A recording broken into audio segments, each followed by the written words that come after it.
कहानी की शुरुआत में हम समंदर के बीचों बीच एक बहुत ही बड़े शिप को देखते हैं जिसमें 1000 से ज्यादा लोग सफर कर रहे होते हैं और शिप पर मौजूद सभी लोग काफी ज्यादा खुश होते हैं क्योंकि आज 31 दिसंबर की रात होती है, यानी कि कल से नया साल शुरू हो जाएगा और नए साल की खुशी में पूरे शिप में पार्टी चल रही होती है। हर तरफ म्यूजिक बज रहा होता है, कुछ लोग डांस कर रहे होते हैं तो कुछ गेम खेलकर नए साल की खुशी को एंजॉय कर रहे होते हैं। लेकिन किसी को भी पता नहीं था कि यह खुशी कुछ ही देर की मेहमान है, क्योंकि कुछ देर बाद इनके साथ कुछ ऐसा होने वाला था जिसके बारे में सोचने से भी डर लगता है। और तभी कंट्रोल रूम में कैप्टन को शिप की तरफ कोई चीज बढ़ते हुए दिखाई देती है। यह देखकर कैप्टन घबरा जाता है और जब वह दूरबीन से समंदर की तरफ देखता है तो उसे सामने से एक बहुत ही बड़ी लहर शिप की तरफ बढ़ते हुए दिखाई देती है, जिसे देखकर कैप्टन की आंखें खुली की खुली रह जाती हैं और वह जल्दी से शिप को मोड़ने की कोशिश करने लगता है। लेकिन इतनी जल्दी शिप कहां मोड़ी जा सकती थी। दूसरी तरफ वो लहर तेजी से इनकी तरफ बढ़ रही होती है। यह देखकर कैप्टन समझ जाता है कि जल्दी ही यह लहर हमारी शिप से टकरा जाएगी। इसलिए कैप्टन शिप का इमरजेंसी बटन दबाकर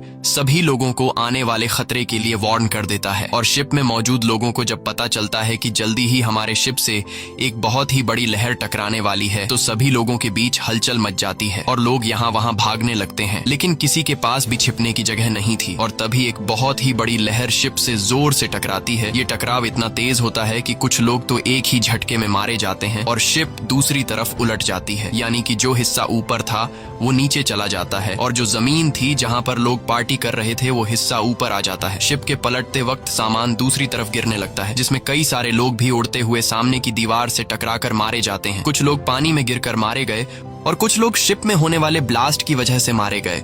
साथ ही शिप के कंट्रोल रूम में पानी भरने की वजह से वहां पर जितने भी ऑफिसर थे वो सभी मारे जाते हैं।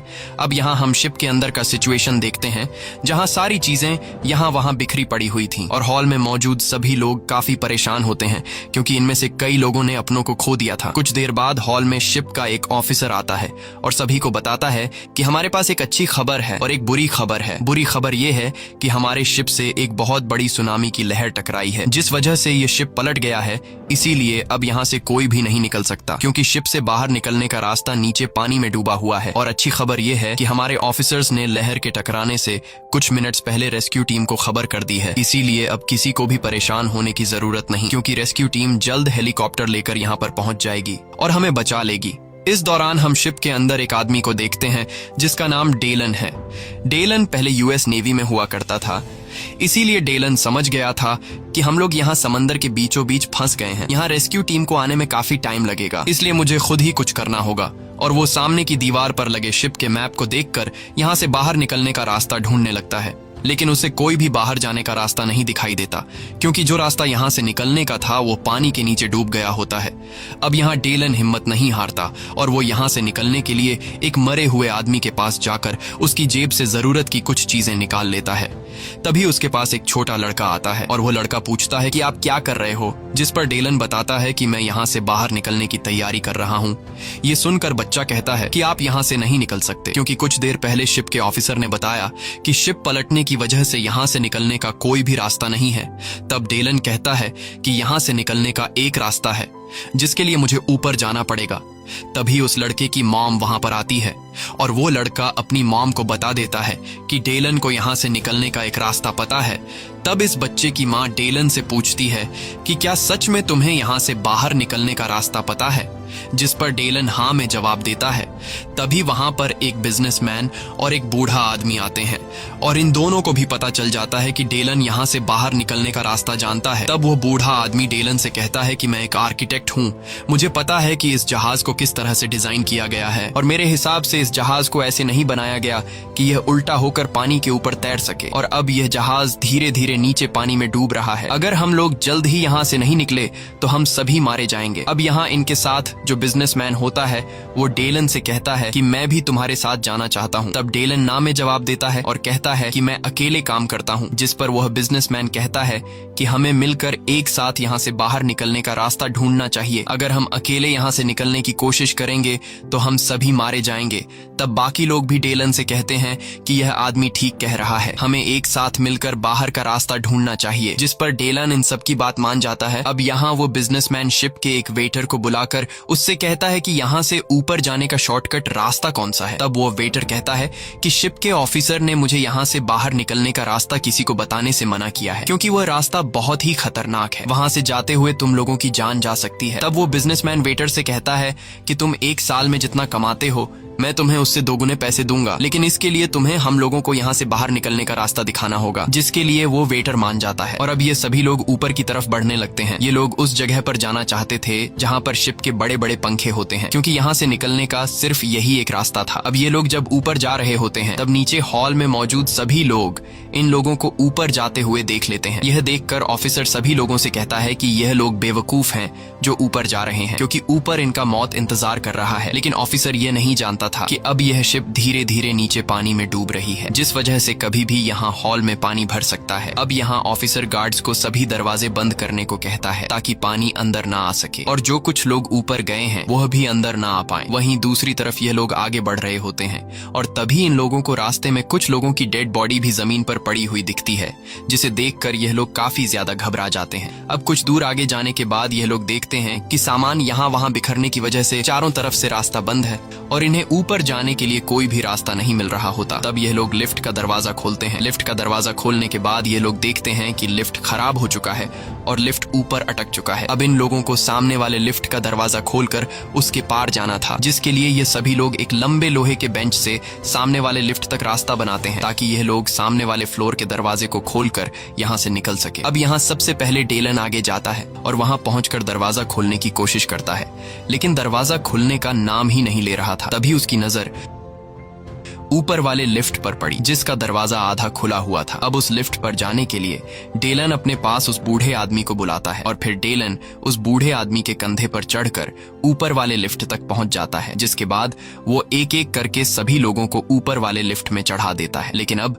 सिर्फ वो बूढ़ा आदमी और जहाज का वेटर बचा हुआ था। तब यहाँ वेटर उस बूढ़े आदमी से कहता है कि तुम पहले जाओ, मैं आखिर में आऊंगा। लेकिन वेटर को पता नहीं था कि उसका यह फैसला उसकी जिंदगी की सबसे बड़ी गलती साबित होने वाली है। तभी हम देखते हैं कि ऊपर लटका हुआ लिफ्ट हिलने लगा है। अब वह बूढ़ा आदमी जब वेटर के कंधे पर खड़ा होकर ऊपर वाले लिफ्ट पर चढ़ने लगता है, तभी वेटर के पांव के नीचे की बेंच फिसलकर नीचे गिर जाती है, जिस वजह से यह दोनों लटक जाते हैं और वो वेटर उस बूढ़े आदमी का पांव जोर से पकड़कर चीखने लगता है। अब यहाँ ऊपर की लिफ्ट भी धीरे धीरे इन दोनों की तरफ आने लगी थी। ये देखकर ये दोनों काफी ज्यादा घबरा जाते हैं और डेलन इन दोनों को जल्दी से ऊपर चढ़ाने की कोशिश करता है, लेकिन वजन ज्यादा होने की वजह से डेलन इन दोनों को ऊपर चढ़ा नहीं पाता। इसलिए डेलन उस बूढ़े आदमी से कहता है कि मैं तुम दोनों को एक साथ ऊपर नहीं खींच सकता, इसलिए तुम्हें कैसे भी करके उस वेटर को खुद से अलग करना होगा, नहीं तो तुम दोनों मारे जाओगे। ये सुनकर वो वेटर चिल्लाकर कहता है कि मुझे गिराना मत, लेकिन वो बूढ़ा आदमी न चाहते हुए उस वेटर को लात मारकर नीचे गिरा देता है, क्योंकि अगर वो ऐसा नहीं करता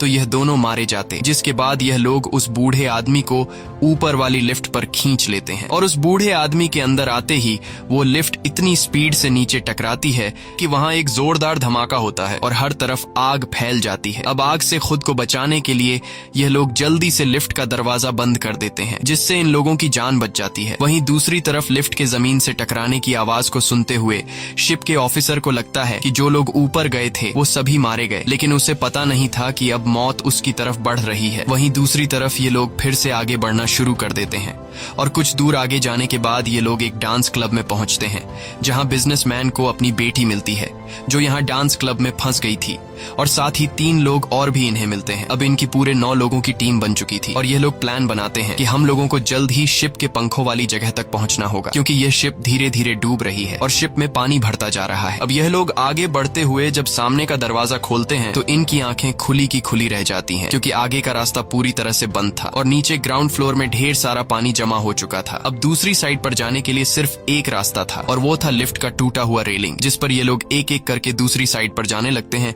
और टीम के 5 साथी दूसरी साइड पर पहुंच जाते हैं।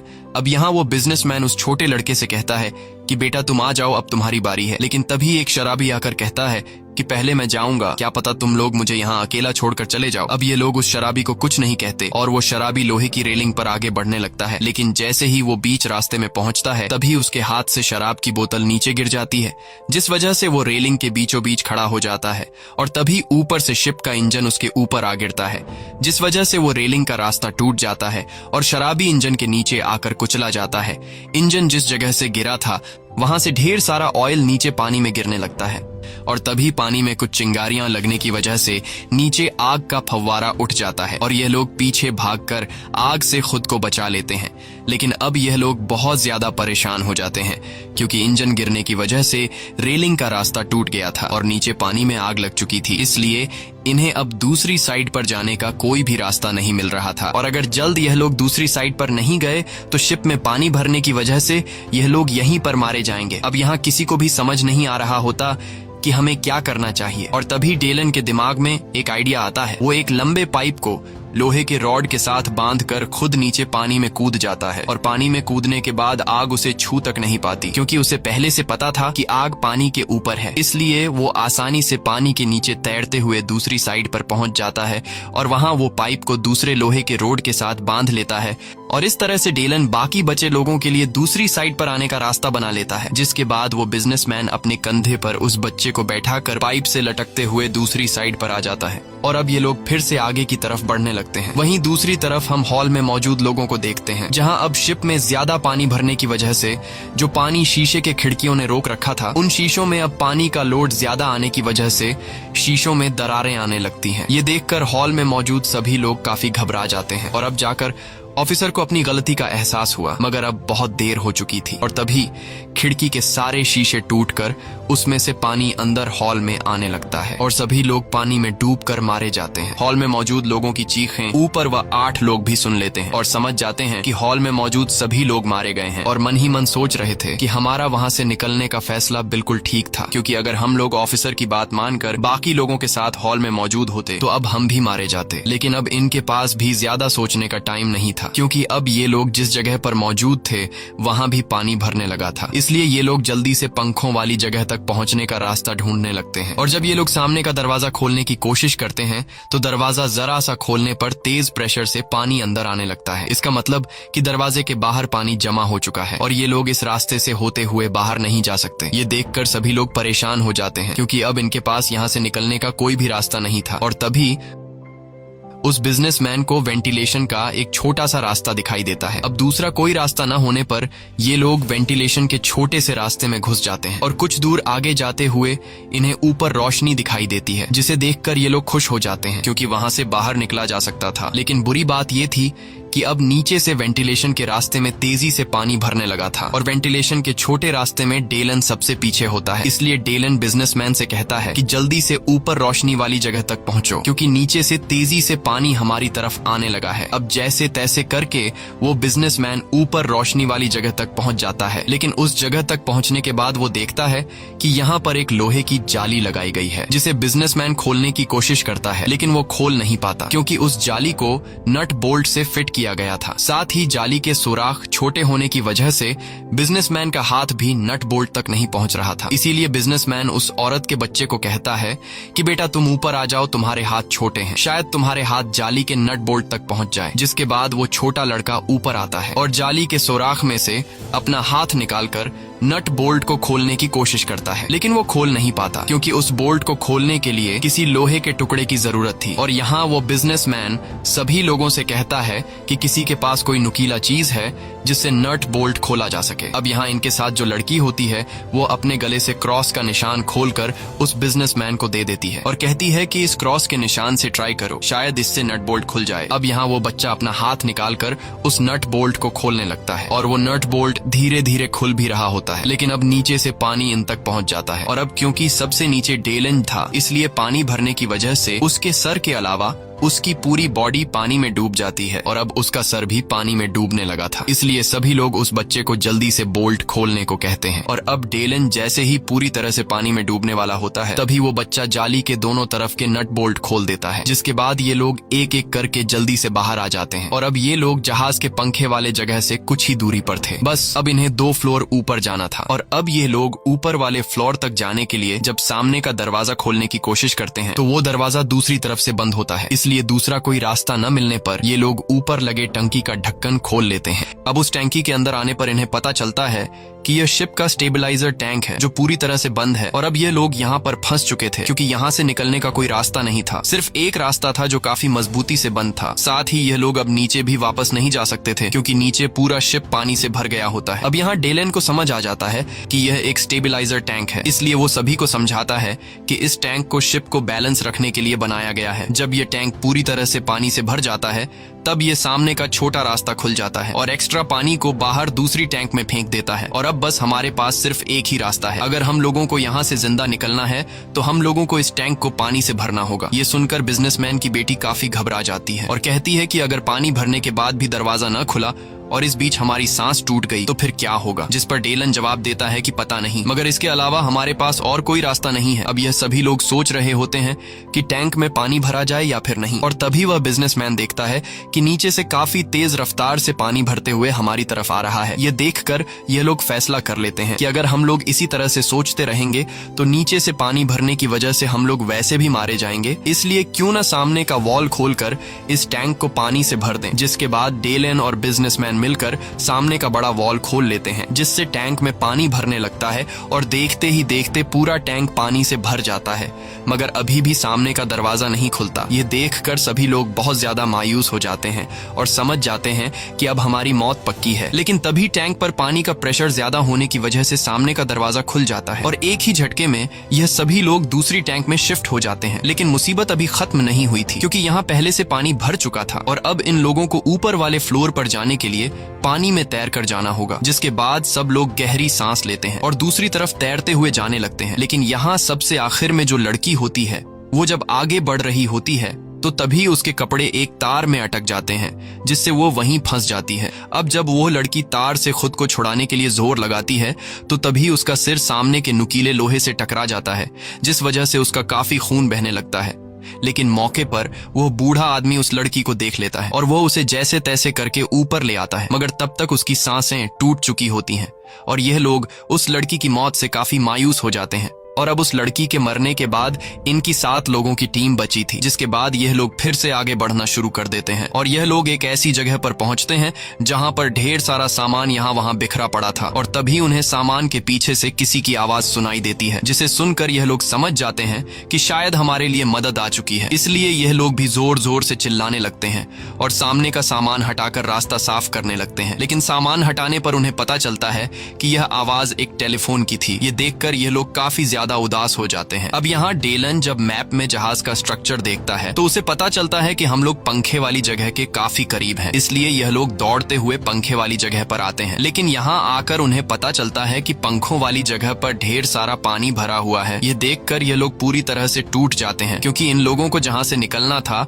वो जगह पूरी तरह से पानी से भरी हुई है और इनकी पिछले कई घंटों की मेहनत जाया हो गई थी। अब सभी को अपनी मौत नजर आने लगी थी और डेलन काफी उदास होता है क्योंकि डेलन के कहने पर जो लोग उसके साथ यहाँ तक आए थे उन लोगों को डेलन बचा नहीं पाया। तब यहाँ वो बिजनेसमैन डेलन के पास आता है और डेलन से कहता है कि उदास मत हो, हम सब तुम्हारे शुक्रगुजार हैं क्योंकि तुमने हम सब की जान बचाने के लिए बहुत कोशिश की, मगर शायद हमारी किस्मत में यही लिखा है कि इस शिप में हमारी मौत होगी। और तभी हम देखते हैं कि शिप के निचले हिस्से में एक जोरदार ब्लास्ट होता है जिससे पूरा शिप हिलने लगता है और जो शिप के पंखों का हिस्सा पानी में डूबा हुआ था वह बाहर आ जाता है और उसमें भरा हुआ पानी दूसरी तरफ चला जाता है। अब इन लोगों के लिए रास्ता बिल्कुल साफ था और ये लोग जल्दी से पंखों वाली जगह तक पहुंच जाते हैं जहां वो बूढ़ा आदमी जैसे ही पंखों वाली जगह का दरवाजा खोलता है तो वहां हवा का प्रेशर ज्यादा होने की वजह से वो दरवाजा तेजी से इस बूढ़े आदमी के मुंह पर लगता है जिससे वो बूढ़ा आदमी गिरकर मर जाता है। अब वो बिजनेसमैन जब उस दरवाजे वाले रास्ते से लाइट ऑन करके आगे पंखों को देखता है तो उसे पता चलता है कि शिप के सारे पंखे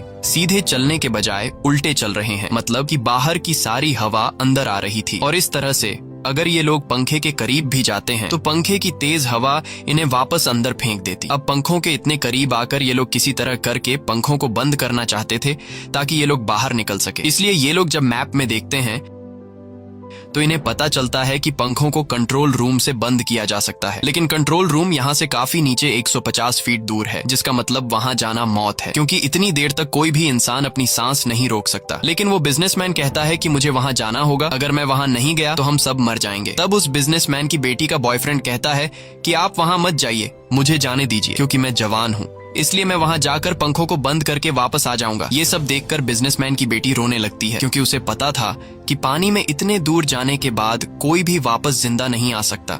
इसलिए वह न ही अपने बॉयफ्रेंड को खोना चाहती थी और न ही अपने फादर को। अब जब वो लड़की रो रही होती है तब उसका बॉयफ्रेंड आकर उसे संभालता है और कहता है कि मुझे कुछ नहीं होगा, मैं जल्दी ही वापस आ जाऊंगा। और अब जैसे ही पानी में जाने के लिए वो लड़का पीछे मुड़ता है तो उसे पता चलता है कि बिजनेसमैन पहले से ही चुपचाप पानी में चला गया है। ये देखकर बिजनेसमैन की बेटी जोर जोर से रोने लगती है। वहीं हम बिजनेसमैन को देखते हैं जो पानी में तैरते हुए कंट्रोल रूम की तरफ बढ़ रहा होता है। वहीं दूसरी तरफ उस औरत का बच्चा कहीं गायब हो गया होता है, इसलिए वो औरत पानी में कूदकर अपने बच्चे को ढूंढने लगती है और तभी उसे अपना बच्चा दिखाई देता है जो एक जाली के पीछे फंस गया होता है। अब यहाँ सामने जाली होने की वजह से वो औरत अपने बच्चे को बचा नहीं पाती है और पानी के ऊपर आकर जोर जोर से रोने लगती है। तभी वहाँ पर डेलन आ जाता है और डेलन जल्दी से उस जाली का दरवाजा खोलकर बच्चे को बचा लेता है, जिसके बाद ये तीनों ऊपर आ जाते हैं। वहीं दूसरी तरफ बिजनेसमैन कंट्रोल रूम तक पहुंच गया होता है और वहां वो देखता है कि पंखों को बंद करने वाला बटन टूट गया है। ये देखकर बिजनेसमैन पूरी तरह से मायूस हो जाता है, क्योंकि अब बिजनेसमैन उन पंखों को बंद नहीं कर सकता था। अब यहाँ काफी देर तक पानी में रहने की वजह से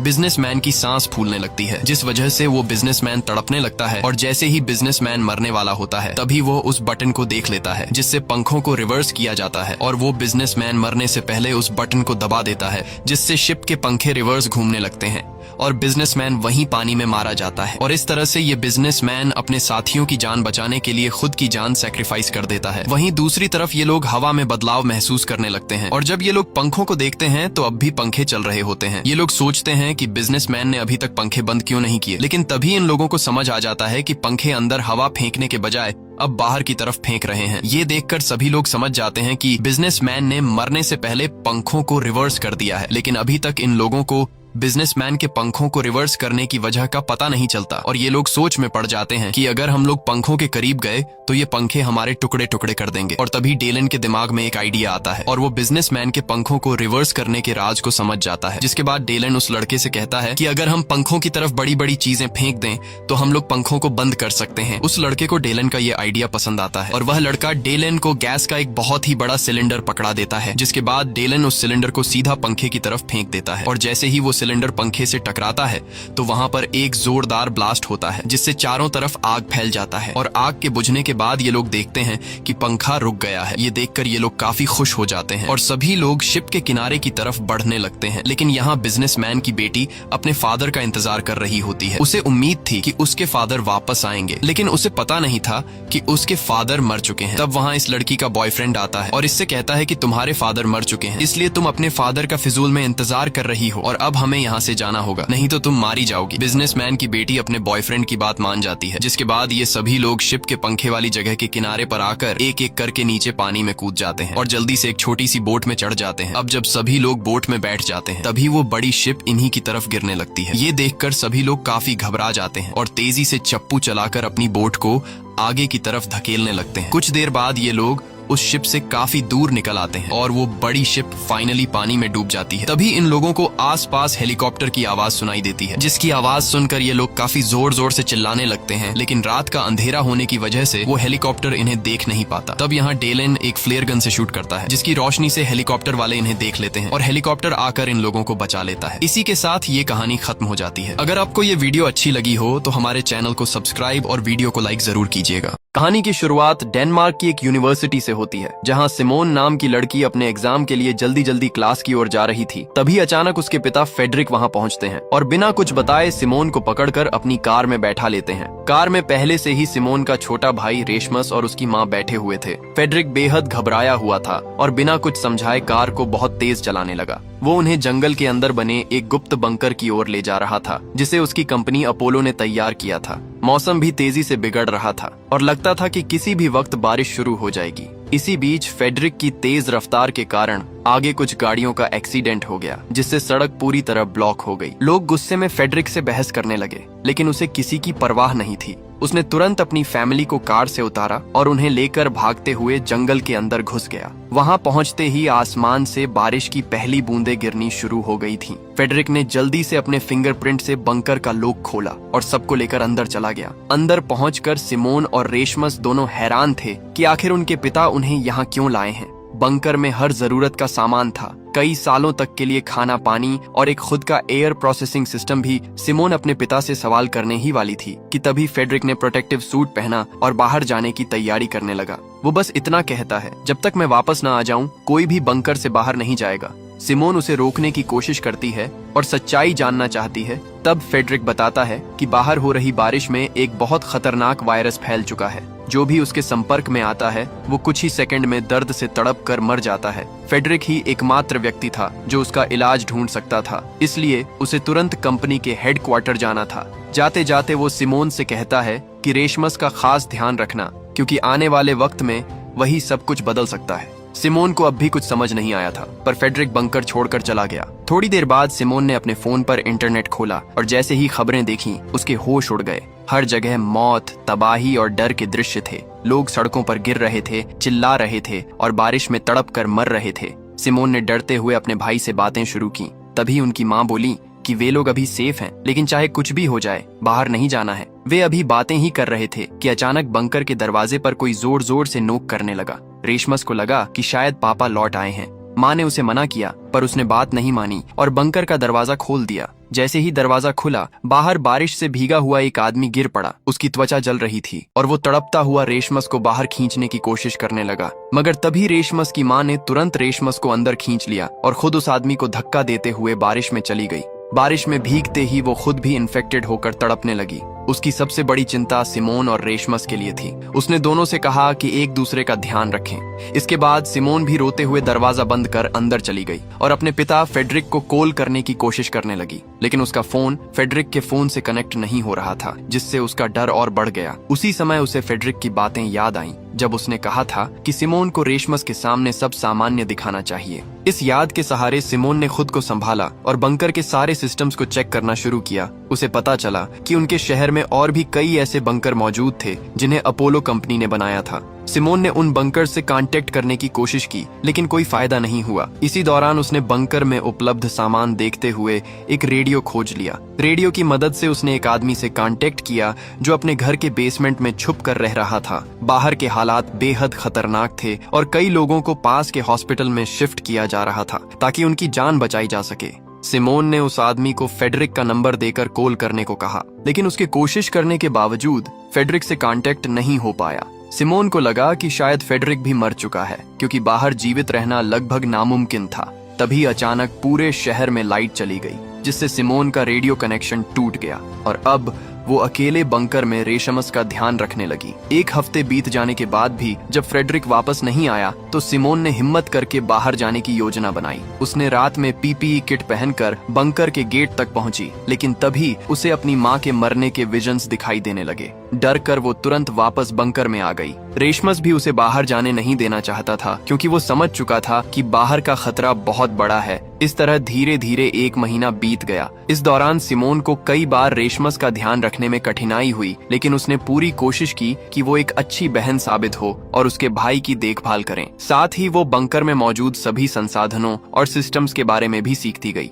इसी दौरान उसे याद आया कि कुछ समय पहले रेशमस को एक अजीब सा वायरस हुआ था, जिसके बारे में किसी को जानकारी नहीं थी। उस समय फेडरिक ने खुद एक एंटीडोट तैयार किया और रेशमस को दिया। बाद में फेडरिक की कंपनी को भी इस वायरस की जानकारी मिली और उन्होंने फेडरिक से पूरी रिपोर्ट सबमिट करने को कहा। सिमोन को शक होने लगा कि शायद ये वायरस फेडरिक ने ही बनाया होगा। अब तक लगभग 6 साल बीत चुके थे, लेकिन फेडरिक के बारे में सिमोन को कोई जानकारी नहीं थी। रेशमस भी अब बड़ा हो चुका था और बाहर जाकर खाने की तलाश करना चाहता था, क्योंकि बंकर में उनका खाना बहुत कम बचा था। सिमोन ने पहले तो मना किया, लेकिन फिर सोचा कि खुद जाकर खतरे का जायजा लेना जरूरी है। रात के समय जब रेशमस सो गया, सिमोन ने पीपीई किट पहनकर बंकर के बाहर निकलने का फैसला किया। बाहर निकलते ही उसे अपनी माँ के विजन्स दिखाई देने लगे, लेकिन इस बार उसने खुद को संभाला और आगे बढ़ी। बाहर आकर उसने देखा कि उसकी माँ का शरीर अब केवल कंकाल बन चुका था। पास में एक हिरण खड़ा था, जिसे देखकर सिमोन आगे बढ़ी। सड़क पर कई कारें खराब हालत में पड़ी थीं और चारों तरफ जंगल उग चुका था। सिमोन ने उन चीजों पर ध्यान नहीं दिया और अपने उद्देश्य की ओर बढ़ती रही। वो उस हॉस्पिटल तक पहुंची जहां लोगों को सुरक्षित रखा गया था। कई बार आवाज लगाने के बाद भी वहां कोई रिस्पांस नहीं मिला। फिर जब सिमोन अंदर जाकर देखती है तो वहां का नजारा पूरी तरह से तबाही में बदल चुका था। चारों तरफ हर चीज बर्बाद पड़ी थी और जमीन पर जगह जगह लोगों की लाशें बिखरी हुई थीं। तभी अचानक से उसके सामने एक भेड़िया आ जाता है। डर के मारे अपनी जान बचाने के लिए सिमोन पास वाले एक कमरे में जाकर छिप जाती है। कुछ देर बाद जब बाहर सब शांत हो जाता है तो वो धीरे धीरे बाहर निकलती है और वापस अपने बंकर में लौट आती है। वहां पहुंचकर सिमोन तुरंत रेशमस को सब कुछ बताती है कि बाहर की स्थिति पहले से कहीं ज्यादा खराब हो चुकी है। अब अगर उन्हें जिंदा रहना है तो इस जगह से निकलकर किसी और बंकर में जाना पड़ेगा जो इसी सिटी के अंदर कहीं मौजूद है। ये सुनकर रेशमस अगले ही दिन सिमोन के साथ बाहर जाकर दूसरा बंकर ढूंढने का डिसाइड करता है। वो दोनों अगले दिन निकलने की तैयारी करके सोने चले जाते हैं, लेकिन रात में अचानक कुछ गड़बड़ होने लगती है। बंकर का ऑक्सीजन लेवल तेजी से गिरने लगता है और दोनों में से किसी को भी इसका अंदाजा नहीं होता। कुछ ही देर में सिमोन कम ऑक्सीजन की वजह से बेहोश हो जाती है, मगर किस्मत से रेशमास को सही समय पर अलार्म्स की आवाज सुनाई दे जाती है। वो तुरंत सिमोन को उठाता है और उसे लेकर जल्दी से बंकर के बाहर भागता है। अब वो दोनों बिना पीपीई किट के बाहर आ चुके थे, लेकिन हैरानी की बात ये थी कि उन्हें किसी तरह की परेशानी महसूस नहीं हो रही थी। इसका मतलब साफ था, अब वो बिना सूट के भी बाहर सरवाइव कर सकते थे। लेकिन तभी अचानक कुछ लोग उन्हें गन पॉइंट पर ले लेते हैं। असल में यही लोग थे जिन्होंने सिमोन को पहले बाहर घूमते हुए देखा था, और जब वो वापस बंकर में लौटी थी तो इन्हीं लोगों ने उनकी ऑक्सीजन सप्लाई को बंद कर दिया था ताकि दोनों को होस्टेज बनाकर अंदर का राशन लूटा जा सके। वो लोग सिमोन और रेशमस को गन पॉइंट पर अंदर के एक कमरे में बंद कर देते हैं और खुद बंकर में खाने पीने का सामान ढूंढने लगते हैं। लेकिन क्योंकि सिमोन और रेशमस का राशन पहले ही खत्म हो चुका था, उन्हें वहां कुछ भी नहीं मिलता। ये देखकर उनका लीडर मार्टिन गुस्से में आकर सिमोन और रेशमस को बंद करके वहां से जाने लगता है। अब अगर वो अंदर ही बंद रहते तो उनकी जान पक्की चली जाती। इसलिए सिमोन एक गिलास पर लिखकर बताती है कि उसे पता है कि खाने का स्टॉक कहाँ मिल सकता है। इतना लिखने के बाद वो जानबूझकर उस पैड को तोड़ देती है जिसमें बाकी बंकर्स का नक्शा था। अब मार्टिन के पास कोई और चारा नहीं था, क्योंकि अगर उसे राशन चाहिए था तो उसे सिमोन और रेशमस को बाहर निकालना ही पड़ेगा, क्योंकि बाकियों की लोकेशन सिर्फ सिमोन के दिमाग में थी। इसी बीच मार्टिन की नजर सिमोन पर जाती है और वो अपने पुराने दिनों को याद करने लगता है। जब वो एक सोल्जर हुआ करता था, उस वक्त उसे आदेश मिला था कि वो एक ब्रिज पर तैनात रहकर उस शहर से किसी को भी बाहर जाने ना दे ताकि इन्फेक्शन फैल ना सके। अगर आप यहाँ तक पहुँच चुके हैं, इसका मतलब आपको कहानी अच्छी लग रही है, इसलिए एक लाइक और सब्सक्राइब तो बनता है। लेकिन एक दिन ड्यूटी के दौरान मार्टिन को एक औरत दिखती है जो अपने बच्चे को गोद में लेकर ब्रिज के नीचे से दूसरी तरफ जाने की कोशिश कर रही थी। मार्टिन उसे रोकने के लिए हवा में कई शॉट्स फायर करता है, लेकिन वो औरत नहीं रुकती। वो हिम्मत से शहर के बाहर निकल जाती है। उस वक्त मार्टिन ने उस पर दया दिखाई थी, इसलिए उसने उसे गोली नहीं मारी। कुछ देर बाद उसके साथियों ने उसे पास के टेंट में बुलाया जहां सब सोल्जर्स रह रहे थे। वहां जाकर मार्टिन को पता चलता है कि वही औरत जिसे उसने जाने दिया था दरअसल इन्फेक्टेड थी, और उसके जाने के बाद से टेंट में मौजूद कई लोग इन्फेक्शन की वजह से मर चुके थे। ये सुनकर मार्टिन टूट जाता है। उसके आखिरी साथी की मौत के साथ ही उसका सब्र भी खत्म हो जाता है। उसी पल उसने ठान लिया कि अब वो कभी किसी पर भरोसा नहीं करेगा, चाहे वो किसी भी हालात में क्यों ना हो। अब उसके लिए सर्वाइवल ही सबसे बड़ा नियम था। इतनी बातें याद करने के बाद मार्टिन प्रेजेंट टाइम में वापस आता है और सिमोन की डील को एक्सेप्ट करने से साफ इनकार कर देता है। लेकिन उनके पास खाने का कुछ भी नहीं बचा है और बिना फूड के वो ज्यादा दिन तक सर्वाइव नहीं कर पाएंगे। ये सोचकर आखिरकार मार्टिन को सिमोन की बात माननी पड़ती है। वो सिमोन और रेशमस को आजाद करवाकर अपने साथ बाहर ले जाता है। कई सालों बाद जब सिमोन और रेशमस बंकर से बाहर निकलते हैं तो बाहर की हवा और रोशनी देखकर दोनों के चेहरे पर राहत झलक उठती है। इतने लंबे समय बाद बाहर आना उनके लिए किसी चमत्कार से कम नहीं था। थोड़ी देर बाद जब वे मार्टिन और उसकी टीम से बात करते हैं तो उन्हें पता चलता है कि अब दुनिया में फूड और वाटर की इतनी कमी हो गई है कि लोग जिंदा रहने के लिए इंसानों को भी मारकर खा रहे हैं। ये सुनकर सिमोन और रेशमस दोनों के होश उड़ जाते हैं। तभी अचानक कुछ दूर एक और ग्रुप नजर आता है। वो लोग अपने थर्मल सेंसर ड्रोन से इलाके में इंसानों को ढूंढ रहे थे ताकि उन्हें पकड़कर मार सके। ये देखते ही मार्टिन ने झट से सबको एल्यूमिनियम फॉइल से ढक दिया, जिससे उनकी बॉडी हीट ड्रोन कैमरा में दिखाई ना दे। लेकिन पास में ही 2 और सर्वाइवर्स मौजूद थे, जिनमें से एक लड़की भागते हुए सिमोन और बाकी सबके सामने आ जाती है। सिमोन उस लड़की की मदद करना चाहती है, लेकिन मार्टिन साफ मना कर देता है। वो कहता है कि किसी अजनबी की मदद करना उनकी पूरी टीम के लिए रिस्क बन सकता है। पर उसी वक्त उसकी टीम में मौजूद लड़की बीटी सिमोन का साथ देने लगती है। दोनों बिना कुछ सोचे उस औरत की जान बचाने के लिए उसके पीछे भागते हैं। वो औरत भागते भागते एक छोटी सी रिवर के पास फिसल जाती है और नीचे गिर जाती है। वहीं पीछे पीछे आए कुछ लोग उसे जान से मारने ही वाले होते हैं, लेकिन ठीक उसी वक्त मार्टिन वहां पहुंचता है और बिना देरी किए उन दोनों आदमियों को शूट कर देता है, क्योंकि चाहे कुछ भी हो मार्टिन अपनी टीम का साथ कभी नहीं छोड़ता। लेकिन वाटर में गिरने की वजह से वो इन्फेक्टेड हो चुकी है। उसे देखकर मार्टिन को मजबूरन उसे भी शूट करना पड़ता है। सिमोन के लिए ये सब बहुत झटका देने वाला था।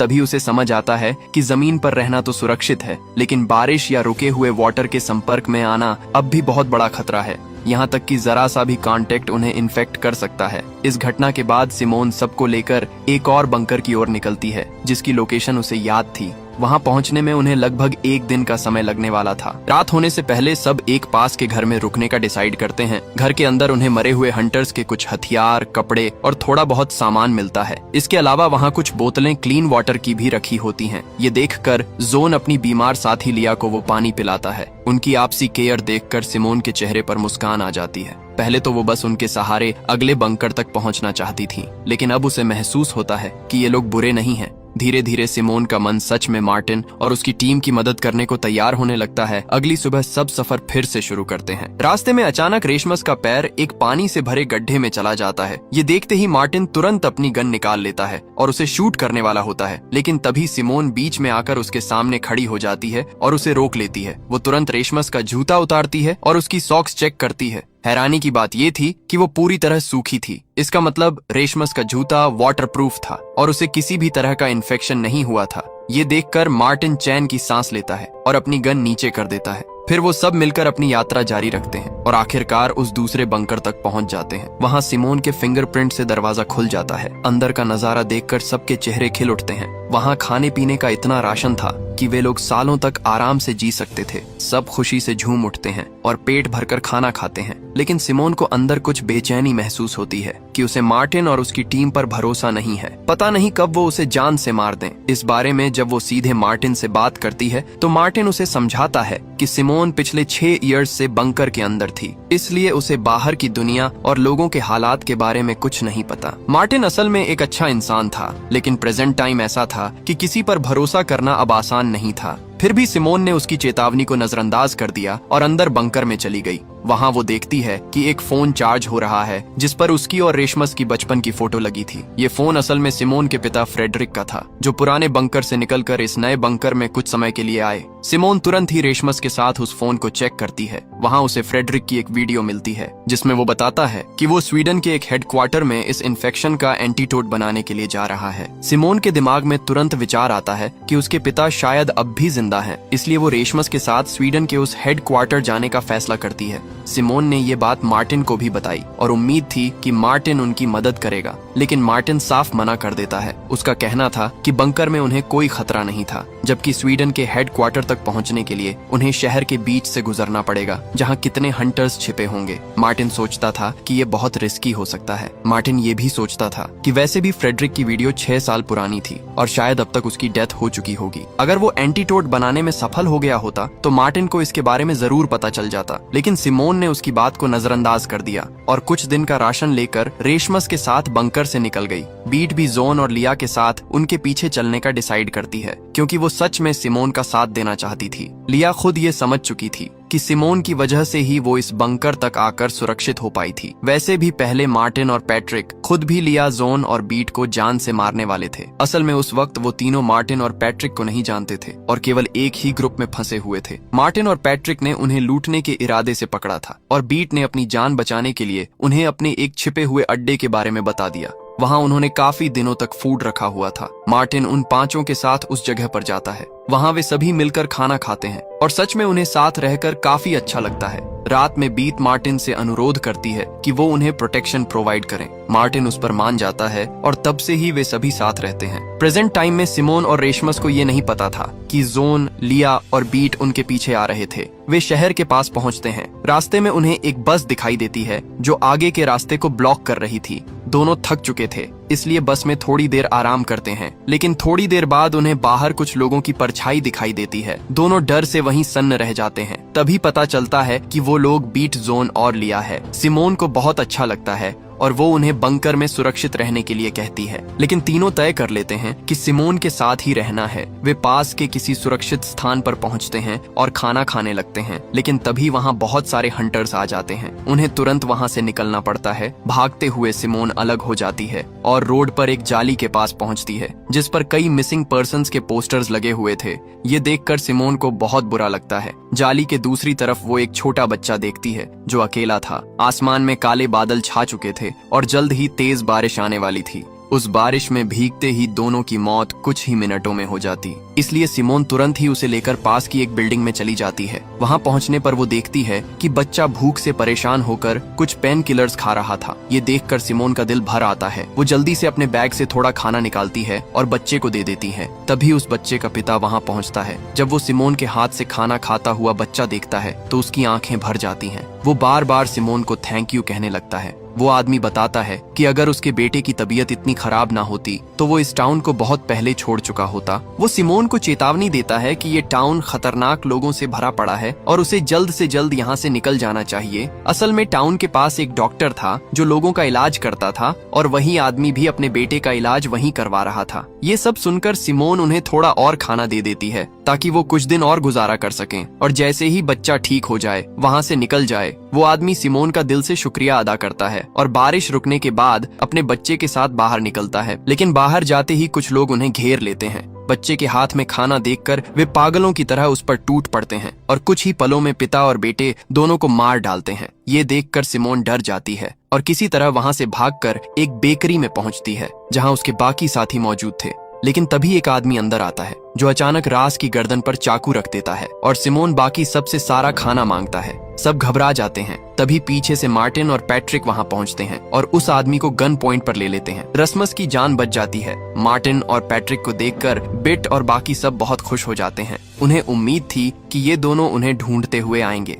असल में बिएट्रिस के जाने के बाद से मार्टिन बेचैन था क्योंकि वो उसे पसंद करने लगा था। खैर, वहां मौजूद आदमी अपनी जान बचाने के लिए रेशमस को स्टैब करके भाग जाता है। सब डर जाते हैं और रसमस को संभालने लगते हैं। तब सिमोन बताती है कि पास में एक बंकर है जहां उसका इलाज किया जा सकता है। इसलिए सब रसमस को एक शॉपिंग कार्ट में डालकर उस बंकर की तरफ निकल पड़ते हैं। लेकिन वहां पहुंचने पर उनके होश उड़ जाते हैं क्योंकि बंकर का गेट पहले से टूटा हुआ था और अंदर का सारा खाना और जरूरी सामान गायब था। अब उनके पास खाने का कुछ नहीं था और रसमस की हालत भी खराब थी। मार्टिन जल्दी से उसके घाव पर डक्ट टेप लगाता है ताकि खून रुक सके। जब रेशमस सो जाता है तो मार्टिन सिमोन से बात करता है और उसे मैप पर एक लोकेशन दिखाता है। वहाँ एक बड़ी वॉल थी जो पहले टाउन बॉर्डर का हिस्सा नहीं थी लेकिन शायद बाद में बनाई गई थी। उसे देखकर साफ समझ आता है कि उस वॉल के अंदर का इलाका क्वारंटाइन जोन में तब्दील किया गया है। मार्टिन बताता है कि अगर उन्हें जिंदा रहना है तो इस क्वारंटाइन जोन के बाहर जाना होगा।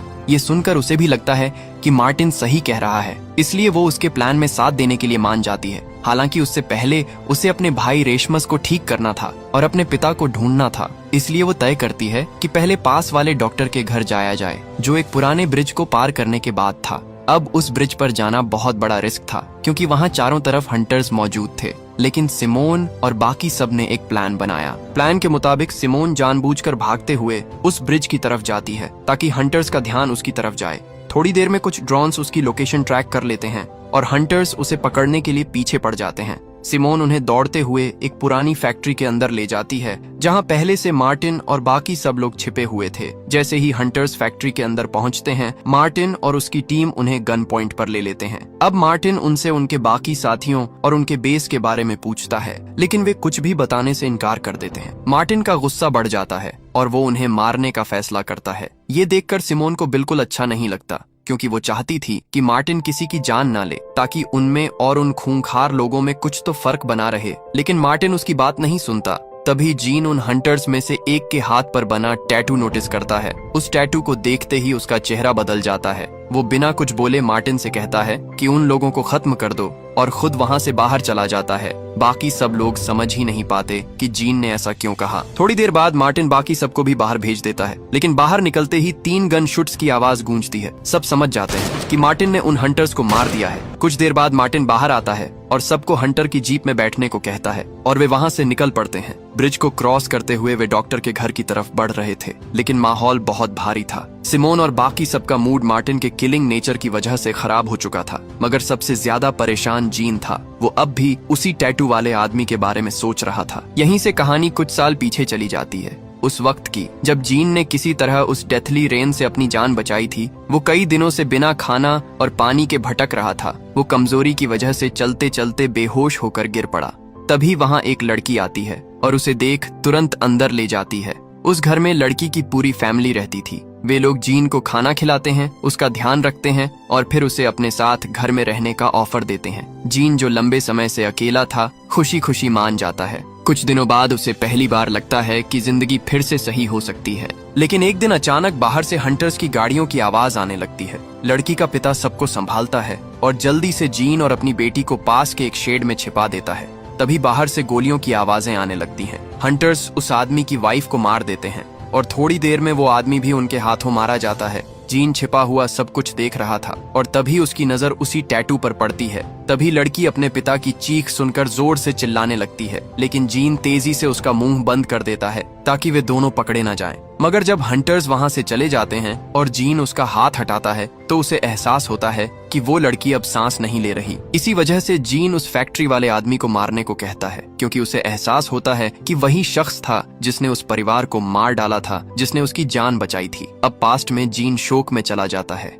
वो बाहर आता है, पिता और बेटी दोनों की डेड बॉडी को रिस्पेक्ट से दफनाता है, लेकिन अंदर से पूरी तरह टूट चुका होता है और अपने आप को मारने की सोचता है। लेकिन उसी समय वहां लिया ऑर्बिट पहुंच जाती हैं, जो जीन को अपने ग्रुप में शामिल कर लेती हैं। प्रेजेंट टाइम में यही सब सोचकर जीन बहुत परेशान था। थोड़ी देर बाद सब उस जगह पहुंचते हैं जहां उस डॉक्टर का घर था, लेकिन वहां काफी सारे घर होने की वजह से उस डॉक्टर को ढूंढना मुश्किल था। तब ड्रोन की मदद से वे किसी तरह उस घर का पता लगा लेते हैं। जैसे ही वे घर के पास पहुंचते हैं, डॉक्टर गन लेकर बाहर आती है और सबको गन पॉइंट पर ले लेती है, लेकिन सिमोन किसी तरह उसे शांत करवाती है और रेशमस की हालत दिखाती है। रेशमस को देखकर डॉक्टर मदद करने के लिए मान जाती है। वो सबको अंदर ले जाकर रेशमस के घाव पर टांके लगा देती है, जिससे उसकी हालत पहले से थोड़ी बेहतर हो जाती है। फिर बातों बातों में सिमोन को पता चलता है कि पहले उस डॉक्टर का भी एक हस्बैंड और 2 बेटियां थीं, लेकिन पहली रेन के वक्त उसने सबको खो दिया था। तब से वो अकेली रह गई थी और जो भी उसके पास मदद मांगने आता था वो उसकी मदद जरूर करती थी। सिमोन भी उसे अपने पिता फ्रेडरिक के बारे में बताती है। ये सुनकर डॉक्टर एक पल के लिए हैरान रह जाती है। इसके बाद वो दोनों को अपने घर के पास एक पुराने बंकर में ले जाती है, जो बिल्कुल वैसा ही था जैसे बंकर में वे पहले रहते थे। यानी ये साफ था कि डॉक्टर भी पहले फ्रेडरिक की कंपनी में काम कर चुकी थी। अंदर जाकर डॉक्टर रेशमस को ठीक करने के लिए एक इंजेक्शन लगाने लगती है। उसी वक्त सिमोन उससे फ्रेडरिक के बारे में पूछती है, लेकिन डॉक्टर कहती है कि उसे ऐसे किसी आदमी के बारे में कुछ नहीं पता। ये सुनकर सिमोन कंफ्यूज हो जाती है, क्योंकि फ्रेडरिक तो कंपनी के सबसे पुराने वैज्ञानिकों में से एक थे। सब लोग उन्हें जानते थे। वो डॉक्टर से सच्चाई जानने की कोशिश करती है, जिस पर डॉक्टर बताती है कि उसे फ्रेडरिक से नफरत है। दरअसल फ्रेडरिक के एक एक्सपेरिमेंट की वजह से ही ये रेन वायरस फैला था, जिसने डॉक्टर की पूरी फैमिली को मार दिया था। और यही वजह थी कि अब वो सिमोन और रेशमस दोनों को इस बंकर में लाकर मारने वाली थी। ये सुनकर सिमोन के तो होश उड़ जाते हैं। वहीं बाहर मार्टिन और बाकी सब बातें कर रहे होते हैं कि तभी उन्हें कुछ गाड़ियों की आवाजें सुनाई देती हैं। वो हंटर्स की गाड़ियां थीं, वही हंटर्स जिन्हें सिमोन ने जिंदा छोड़ने की बात की थी। अब जीन ये देखकर गुस्से में आ जाता है और गन उठाकर सीधे उस टैटू वाले बंदे को मार देता है। ये देखकर बाकी सब उसे गन पॉइंट पर ले लेते हैं। मार्टिन भी जवाबी फायर करने वाला होता है, लेकिन पैट्रिक उसे रोक देता है, क्योंकि अभी उनके पास लोगों की तादाद बहुत कम थी और हंटर्स की संख्या ज्यादा। इसलिए वे लोग फिलहाल पीछे हटने और बाद में जीन को बचाने का प्लान बनाते हैं। पैट्रिक और मार्टिन तुरंत सिमोन और रेशमस को ढूंढने निकल पड़ते हैं।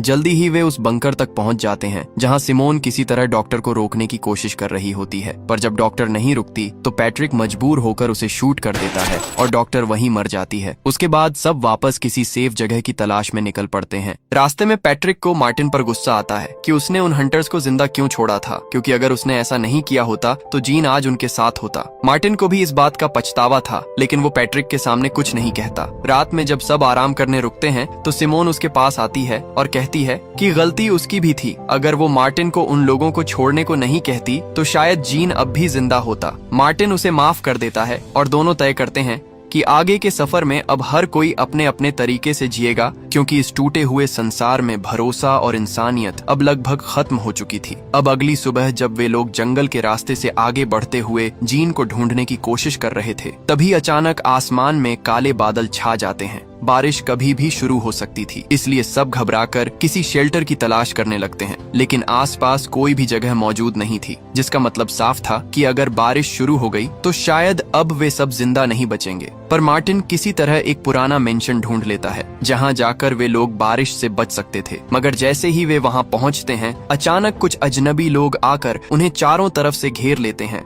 मार्टिन तुरंत अपनी गन निकालकर उन्हें डराने की कोशिश करता है, लेकिन हैरानी की बात ये थी कि वे लोग गन से भी नहीं डरते थे। तभी उनके सामने उनका लीडर एलेक्स आता है और कहता है कि वो लोग किसी को नुकसान पहुंचाने नहीं आए बल्कि मदद करने आए हैं, और कोई रास्ता ना होने की वजह से वो अपनी टीम के साथ एलेक्स के घर के अंदर चला जाता है। अंदर पहुंचकर वे देखते हैं कि वहाँ एलेक्स जैसे और भी लोग रहते थे जिन्हें ना खाने की कमी थी और ना ही पानी की। एलेक्स उन्हें एक कमरा देता है ताकि वे आराम कर सके। मार्टिन और बाकी सब थोड़ा डरते हुए अंदर जाते हैं और वहीं रात बिताते हैं। अगली सुबह उनके पास एक बूढ़ी औरत कैरन आती है जो वहाँ की बाकी सारी चीजें संभालती थी। वो मुस्कुराते हुए सबको बाथरूम की ओर ले जाती है ताकि वे नहा सकें। रास्ते में सिमोन और पेट्रिक देखते हैं कि कैरन और बाकी लोग अपने बैकयार्ड में ही सब्जियां उगा रहे हैं। कैरन उन्हें एक टोमेटो खाने के लिए देती है, लेकिन सबको डर था कि कहीं उसमें कुछ गड़बड़ ना हो। कैरन खुद वो टोमेटो खाकर दिखाती है और जब उसे कुछ नहीं होता तो बाकी सब भी थोड़ा रिलैक्स हो जाते हैं। फिर वो सबको नहलाने के लिए पानी दिखाती है, लेकिन क्योंकि पानी टॉक्सिक हो सकता था इसलिए कोई भी उसमें उतरने की हिम्मत नहीं करता।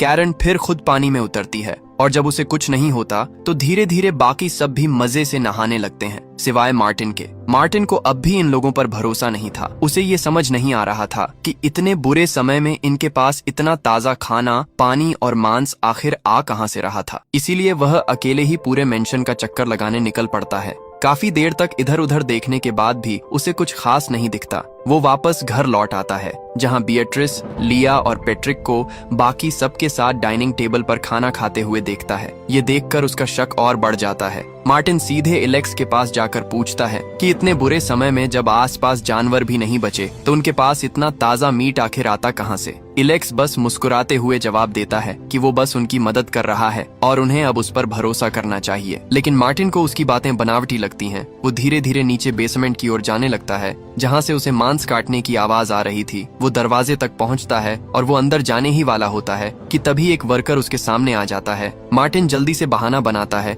कि वो वॉशरूम ढूंढ रहा था और वापस ऊपर चला जाता है। ऊपर जाकर वो तुरंत सिमोन को सब कुछ बता देता है। मार्टिन के हिसाब से ये जगह बिल्कुल भी सेफ नहीं थी और उन्हें जितनी जल्दी हो सके यहाँ से निकल जाना चाहिए। लेकिन सिमोन अभी भी रेसमस को ठीक करवाना चाहती थी क्योंकि उसकी तबीयत फिर से बिगड़ने लगी थी। इसलिए वो मार्टिन से थोड़ी देर रुकने को कहती है और खुद रेशमस को लेकर मेंशन में ही काम करने वाले डॉक्टर हेडी के पास चली जाती है। उस दौरान हेडी को जब सिमोन और रेशमस के बारे में पता चलता है तो वो तुरंत रेशमस को एक एंटीबॉडी इंजेक्शन लगाने का सुझाव देता है। उसने बिना देर किए एक सिरिंज भी निकाल ली, लेकिन सिमोन उस सिरिंज को देखते ही सतर्क हो जाती है और तुरंत हेडी को रोक देती है क्योंकि वो सिरिंज बिल्कुल वैसी ही थी जैसी उस फीमेल डॉक्टर ने रेशमस को लगाने की कोशिश की थी। हेडी कुछ पल के लिए चौंकता है, लेकिन फिर सिमोन की बात मान जाता है और रेशमस को सिर्फ नॉर्मल मेडिकेशन दे देता है। इलाज खत्म होने के बाद सिमोन चुपके से वही सिरिंज चुरा लेती है और जब वो उसे फीमेल डॉक्टर वाली सिरिंज से कंपेयर करती है तो दोनों बिल्कुल एक जैसी निकलती हैं। दोनों पर एक ही कंपनी का लोगो था, वही कंपनी जिसमें सिमोन का पिता फ्रेडरिक काम किया करता था। ये देखकर सिमोन के मन में सवालों की बाढ़ आ जाती है। उसे समझ नहीं आ रहा था कि आखिर हेडी और उसके पिता की कंपनी के बीच क्या रिश्ता हो सकता है। इसलिए वो सीधे उसके पास जाकर फ्रेडरिक के बारे में पूछती है। सिमोन को गुस्सा भी आता है क्योंकि अब उसे ये समझ आने लगा था कि इस पेंडेमिक के फैलने के पीछे उसी कंपनी का हाथ था और आज भी लोग उसी कंपनी के प्रोडक्ट्स का इस्तेमाल कर रहे हैं। हेडी कुछ जवाब देने ही वाला होता है कि तभी एलेक्स आकर बीच में बोल पड़ता है। वो सिमोन को शांत करने की कोशिश करता है और उसे वहाँ से बाहर भेज देता है। थोड़ी देर बाद जब सिमोन अपने साथियों के पास वापस आती है तो वो सब कुछ मार्टिन को बता देती है। ये सुनकर मार्टिन का शक और गहरा हो जाता है और अब वो वहाँ से जल्द निकलने का प्लान बनाने लगता है। लेकिन सिमोन किसी भी हालत में वहाँ से नहीं जाना चाहती थी। वो ये जानना चाहती थी कि इन लोगों का उसके पिता की कंपनी से आखिर क्या रिश्ता है। सिमोन के इस फैसले से मार्टिन थोड़ा परेशान हो जाता है, लेकिन बाकी सबको तो वहाँ का माहौल काफी अच्छा लग रहा था। लिया तो धीरे धीरे उस जगह के लोगों से घुल मिल भी चुकी थी। उसे कैरन के साथ समय बिताना बहुत अच्छा लगने लगा था क्योंकि कैरन उसे अपनी बेटी की तरह ट्रीट करती थी। कैरन की असली बेटी पहली बारिश के समय मारी गई थी और ये सुनकर लिया का दिल भर आता है। कैरन की बातों से भावुक होकर लिया रोने लगती है और धीरे धीरे वो अपना दर्द उसके साथ बांट देती है। वो बताती है कि फर्स्ट ट्रेन से एक दिन पहले उसने अपनी माँ की मना करने के बावजूद अपने दोस्तों के साथ पार्टी में जाने का फैसला किया था, लेकिन उसी पार्टी में कुछ लोगों ने उसकी ड्रिंक में ड्रग्स मिला दी और फिर उसके साथ गलत हरकत की। इसके बाद उन्होंने उसका वीडियो ऑनलाइन डाल डाल दिया। उसकी माँ ने वो वीडियो देख लिया था। गुस्से और दुख में उसने लिया को फोन करके बहुत कुछ सुनाया। लिया सोच रही थी कि काश जिन लोगों ने उसके साथ ये सब किया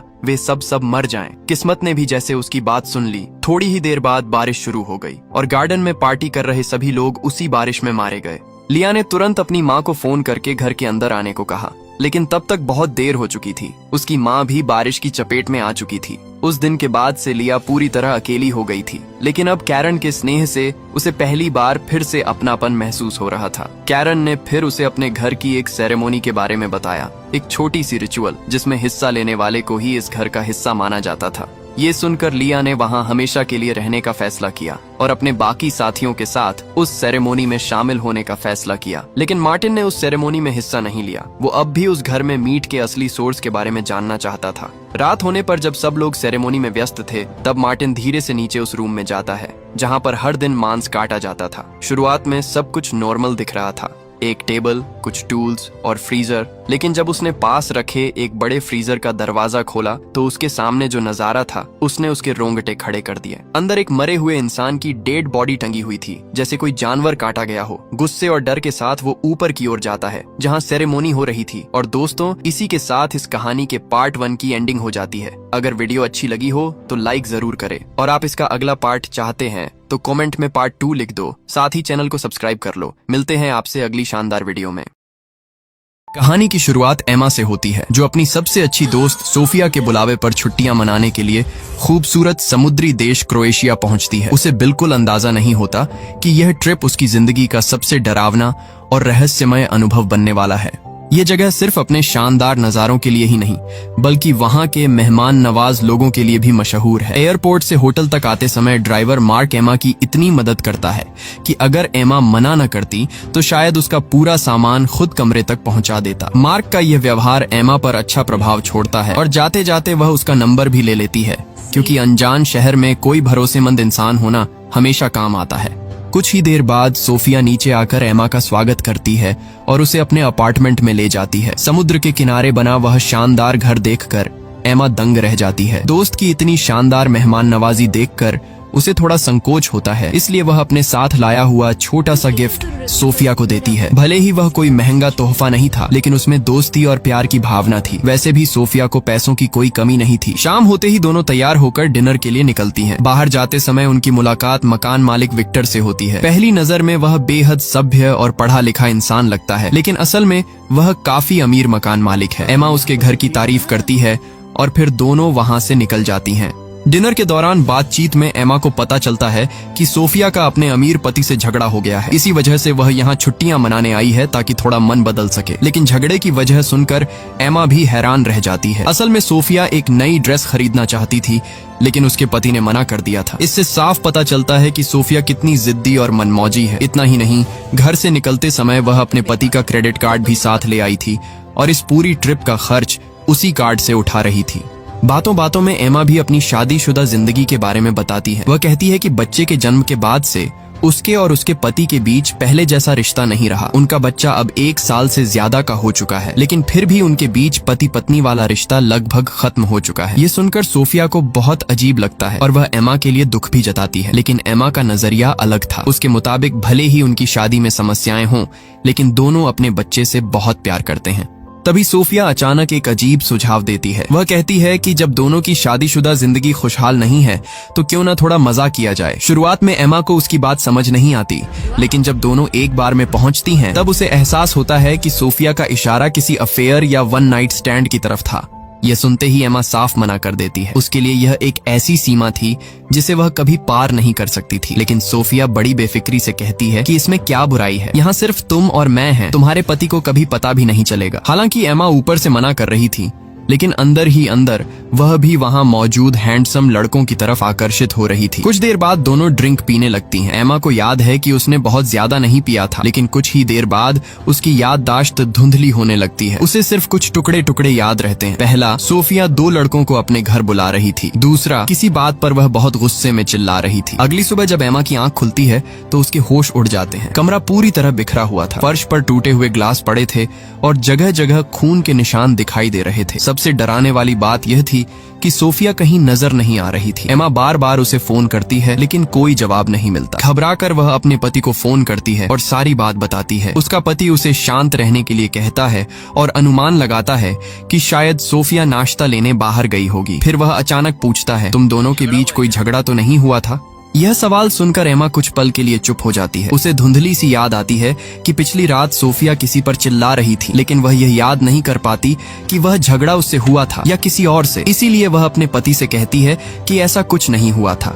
इसके बाद एमा मकान मालिक विक्टर के पास जाती है और पूछती है कि क्या उसने सोफिया को देखा है। विक्टर कहता है कि उसने उसे नहीं देखा, लेकिन फिर वह एक और बात बताता है। उसके मुताबिक किराए के नियमों में साफ लिखा था कि घर में बाहरी लोगों को नहीं लाया जा सकता। चूंकि पिछली रात उन्होंने नियम तोड़ा था, इसलिए उन्हें जुर्माना देना होगा। यह सुनकर एमा को यकीन हो जाता है कि उसकी यादें सिर्फ भ्रम नहीं थीं। सचमुच पिछली रात 2 अजनबी लड़के घर आए थे। अब एमा को लगने लगा कि मामला बहुत गंभीर है, इसलिए वह सीधे पुलिस स्टेशन पहुंचती है और अपनी दोस्त की गुमशुदगी की रिपोर्ट दर्ज करवाने की कोशिश करती है। लेकिन चीजें उतनी आसान नहीं थीं जितनी उसने सोची थी।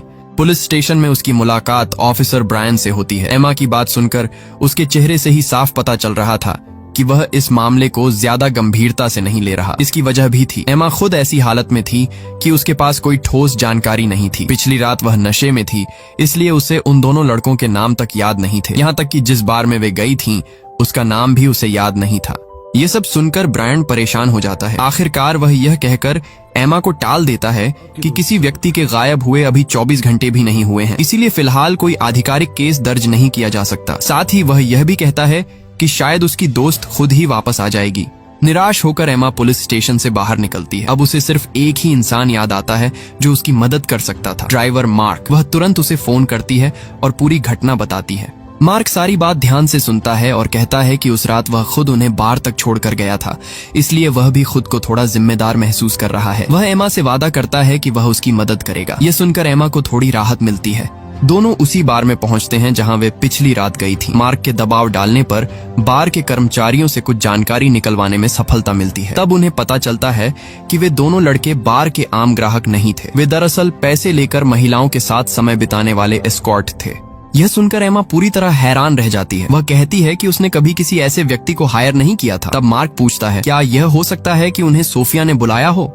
ये सुनते ही एमा को पिछली रात की बातें याद आने लगती हैं। अब उसे समझ आता है कि सोफिया जब मजा करने की बात कर रही थी तो उसका असली मतलब क्या था। सौभाग्य से मार्क उन दोनों लड़कों को पहचानता था, क्योंकि वह उन्हें अक्सर उस बार में देखता था। थोड़ी खोजबीन के बाद वह दोनों को मिलने के लिए बुला लेता है, लेकिन जैसे ही वे दोनों लड़के एमा को देखते हैं, अचानक घबराकर भागने लगते हैं। उनकी यह हरकत पूरे मामले को और भी रहस्यमय बना देती है। क्या सचमुच उनका सोफिया के गायब होने से कोई संबंध था? मार्क तुरंत उनके पीछे दौड़ पड़ता है। काफी देर तक पीछा करने के बाद वह उनमें से एक को पकड़ लेता है। दबाव पड़ने पर वह लड़का आखिरकार सच बोल देता है। उसके मुताबिक उसे नहीं पता कि सोफिया कहाँ है। वह इसलिए भागा क्योंकि उस रात उसने मौका देखकर सोफिया का बैग और मोबाइल चुरा लिया था। इसके बाद वह गिड़गिड़ाते हुए कहता है कि अगर उसे पुलिस के हवाले न किया जाए तो वह चोरी किया हुआ सामान वापस कर देगा। उसकी बातों से ऐसा नहीं लग रहा था कि वह झूठ बोल रहा है, इसलिए एमा उससे सिर्फ सोफिया का बैग और फोन वापस ले लेती है और उसे जाने देती है। लेकिन इसके बाद एमा मार्क से एक और महत्वपूर्ण बात साझा करती है। वह बताती है कि उस रात उसने ज्यादा शराब नहीं पी थी, उसने सिर्फ थोड़ी सी ड्रिंक ली थी। लेकिन उसके बाद अचानक उसकी याददाश्त गायब हो गई थी और उसे कुछ भी याद नहीं रहा।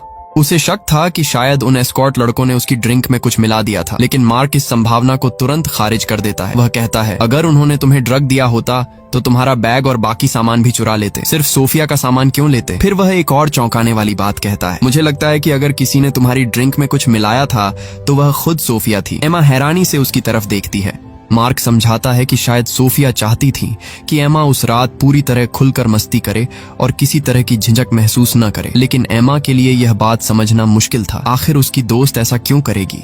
इन सवालों के जवाब अभी भी उसके पास नहीं थे। इसी बीच एमा दोबारा पुलिस स्टेशन पहुंचती है। इस बार उसकी मुलाकात स्टेशन चीफ एडम से होती है, लेकिन यहाँ एक बेहद चौंकाने वाली बात सामने आती है। जब एमा पूरी कहानी एडम को सुनाती है तो वह हैरान रह जाता है, क्योंकि उसे इस मामले के बारे में कुछ भी पता नहीं था।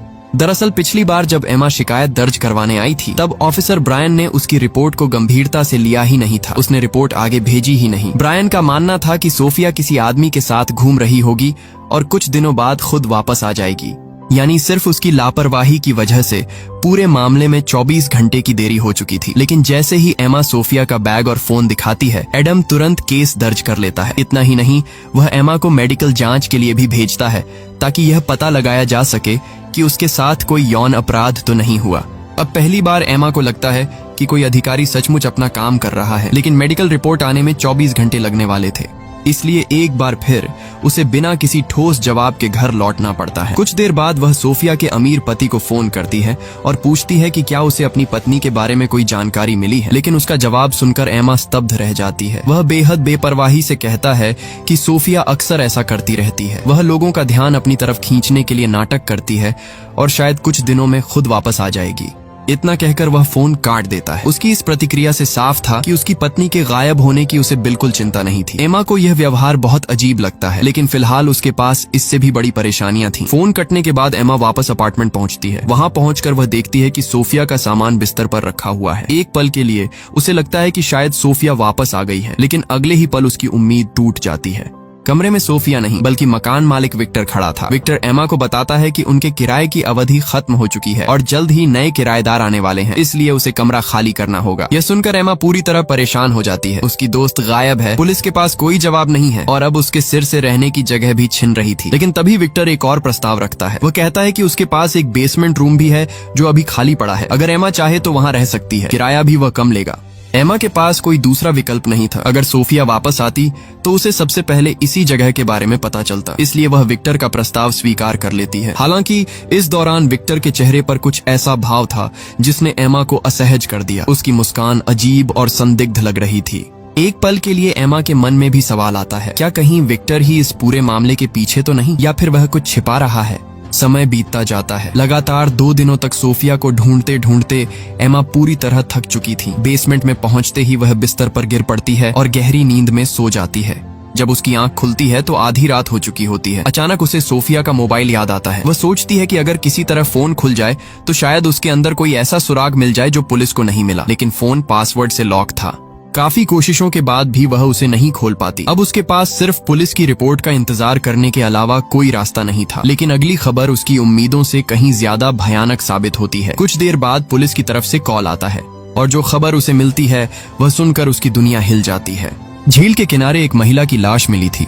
वह लाश सोफिया की थी। पानी में काफी समय तक रहने की वजह से उसकी हालत बेहद खराब हो चुकी थी। ये सुनते ही एमा टूट जाती है। जिस दोस्त के साथ वह कुछ दिन पहले हंस रही थी, घूम रही थी, आज वही दोस्त एक ठंडी लाश बन चुकी थी। खबर मिलते ही एमा का पति भी वहाँ पहुँच जाता है। पुलिस जाँच के बाद बताती है कि सोफिया की मौत दुर्घटना नहीं थी। वह गलती से पानी में नहीं गिरी थी। उसके सिर पर जोरदार चोट मारी गई थी और फिर उसे झील में फेंका गया था। यानी यह साफ साफ हत्या का मामला था। अब तक की जानकारी के आधार पर सबसे बड़े संदिग्ध वही 2 एस्कॉर्ट लड़के थे जो उस रात उनके घर आए थे। पुलिस एमा और उसके पति को घर जाने के लिए कहती है और भरोसा दिलाती है कि जांच जारी रहेगी।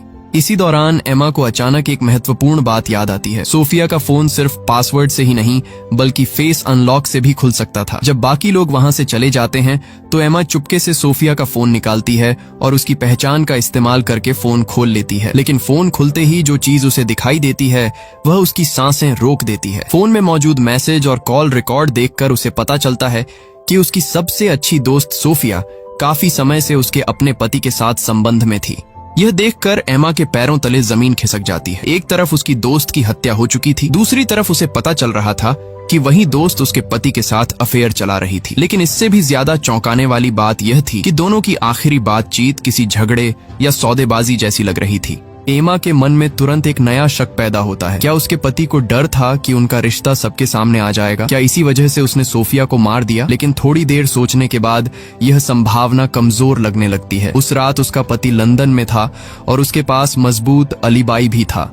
एमा खुद उस पूरी रात उससे फोन पर संपर्क में थी। ऐसे में उसका क्रोएशिया आकर हत्या करना लगभग असंभव लग रहा था। लेकिन कहानी यहीं खत्म नहीं होती। कुछ देर बाद उसका पति यह कहकर चला जाता है कि उसे कंपनी के कुछ जरूरी काम निपटाने हैं और उसके जाने के कुछ समय बाद ही पुलिस स्टेशन से एमा को बुलावा आ जाता है। उसे लगता है कि शायद पुलिस के पास कोई नई जानकारी होगी, लेकिन जब वह वहां पहुंचती है तो उसके पैरों तले जमीन खिसक जाती है, क्योंकि इस बार पुलिस किसी और को नहीं बल्कि उसी को संदिग्ध मान रही थी। और यहीं से कहानी एक और खतरनाक मोड़ लेने वाली थी। पुलिस स्टेशन पहुंचते ही एमा को एहसास हो गया कि इस बार मामला पहले जैसा नहीं था। माहौल पूरी तरह बदल चुका था। स्टेशन चीफ एडम ने उसे बैठाया और जांच में सामने आई नई जानकारी बतानी शुरू की। मेडिकल रिपोर्ट के अनुसार एमा और सोफिया दोनों के शरीर में एक ही तरह का नशीला पदार्थ पाया गया था।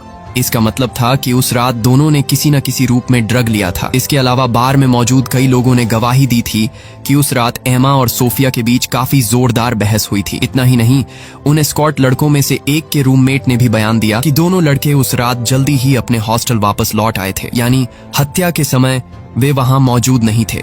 इन सभी बातों को जोड़कर पुलिस ने एक नई थ्योरी तैयार कर ली थी। उनके मुताबिक नशे की हालत में एमा और सोफिया के बीच झगड़ा हुआ, बहस बढ़ती गई और गुस्से में एमा ने सोफिया पर हमला कर दिया। इसके बाद उसने उसकी हत्या कर दी और लाश को झील के किनारे फेंक दिया। ये कहानी सुनकर एमा गुस्से से भर उठी। उसे यह आरोप पूरी तरह बेतुका और हास्यास्पद लगा। वह बार बार कहती रही कि उसके पास सोफिया को मारने की कोई वजह ही नहीं थी। तभी एडम ने उसकी आंखों में देखते हुए पूछा कि क्या वह उनसे कुछ छिपा रही है। एमा ने बिना एक पल गंवाए जवाब दिया, नहीं। लेकिन सच्चाई यह थी कि वह एक बहुत बड़ी बात पुलिस से छिपा रही थी। उसने अभी तक किसी को नहीं बताया था कि सोफिया के फोन में उसे अपने पति और सोफिया के अफेयर के सबूत मिले थे। अगर वह यह बात बता देती तो पुलिस को उसके खिलाफ हत्या का सीधा मकसद मिल जाता। यही वजह थी कि उसने इस राज को अपने तक ही सीमित रखा। पूछताछ खत्म होने के बाद ऑफिसर ब्रायन उसे वापस उसके ठिकाने तक छोड़ने गया, लेकिन जाते जाते उसका पासपोर्ट जब्त कर लिया गया। उसे साफ शब्दों में बता दिया गया कि जब तक जांच पूरी नहीं हो जाती